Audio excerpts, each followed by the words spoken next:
Professor Nageshwar గారు ఈయన చేసిన కమెంట్స్ వల్ల ఈరోజు వైసీపీ యూటర్న్ తీసుకోవడం వల్ల వైసీపీ వాళ్ళు సాక్షి మీడియా వాళ్ళు వెలవెలబోతున్నారు. చెప్పండి సార్, చెప్పండి, మిమ్మల్ని ఎవరైనా బెదిరించారా? కేసులు పెడతారంటే పాపం ఎంతని తట్టుకోగలుగుతాడు ఆయన? ఆ దెబ్బకి ఆయన యూటర్న్ తీసేసుకున్నారు, ఆ దెబ్బకి ఆయన విత్డ్రా చేసుకున్నారు ఆయన వర్డ్స్ అని చెప్పి అంబటి రాంబాబు అవనండి, వైసీపీలో డిస్కషన్స్ అవనండి, సోషల్ మీడియా డిస్కషన్స్ అవనండి, సాక్షి మెయిన్ ఛానల్లో డిస్కషన్స్ అవనండి, ఇదే తంతు. ప్రొఫెసర్ నాగేశ్వర్ గారు చేసిన వ్యాఖ్యలు అందరూ విన్నారు.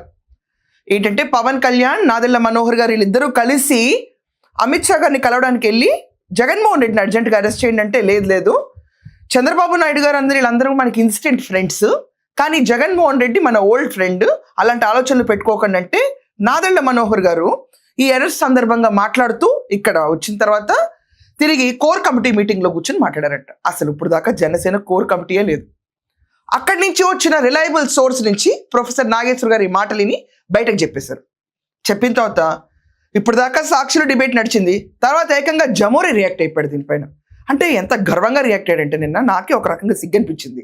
ఇదే అబద్ధం, ఆయన వెనక్కి తీసుకున్నారు, కానీ అది నిజమన్నట్టు భావించి జగన్మోహన్ రెడ్డి ఇచ్చిన రియాక్షన్ నా భూతో నా భవిష్యత్. ఎడిటర్ ఏంటి ఇక్కడ? అది ఆయన చూసిన, ఆయనకు తెలిసిన ఎక్స్పీరియన్స్తో ఆయన చెప్తా ఉన్నాడు.